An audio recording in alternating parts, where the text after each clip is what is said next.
लोग कहते हैं मेहनत सब कुछ बदल देती है, पर इतिहास बार बार एक और ही सत्य कहता आया है कि जो विधि ने लिखा है वो अपने समय पर फूल बनकर खिलता जरूर है, न उससे पहले न उसके बाद।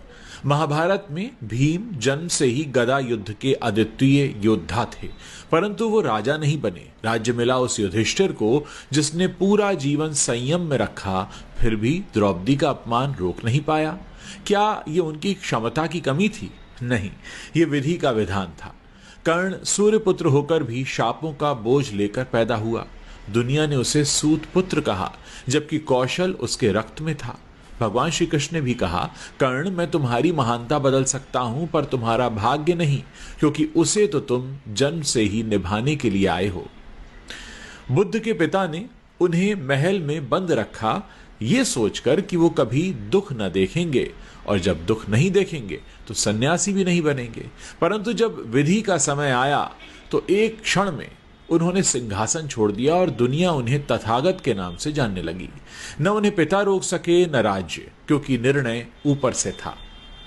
मीरा ने भी राजमहल छोड़ा, शाहजहां ने जेल में अपने अंतिम दिन गुजारे। छत्रपति शिवाजी महाराज का राज्य छीनने की सैकड़ों साजिशें हुई, पर जो उनका था वो किसी से हिम्मत नहीं हुई किसी में कि उनसे छीन पाए, क्योंकि वो भी विधि के संरक्षण में था। और आज भी कोई धन लेकर पैदा होता है, कोई संघर्ष लेकर पैदा होता है, कोई सुंदर देह पाता है, कोई सेवा का अवसर पाता है, किसी के जीवन में प्रशंसा लिखी है, किसी के जीवन में अपमान। ये संयोग नहीं है, ये निर्धारण है। मनुष्य केवल कर्म का अधिकारी है, पर परिणाम का नहीं, क्योंकि परिणाम वही लिखता है जो हमारे जन्म से पहले हमारे जीवन की पुस्तक में अंतिम पृष्ठ का अंतिम अक्षर तक भर चुका है। इसलिए सरल रहो, सहज रहो, कर्म करते जाओ, फल की चिंता उस पर छोड़ दो, क्योंकि मुहूर्त न जन्म का बदलता है न मृत्यु का। और जब ये दोनों ही निश्चित हैं तो बाकी सब हमारी पकड़ में तो है ही नहीं, सिवाय हमारे सदकर्मों के।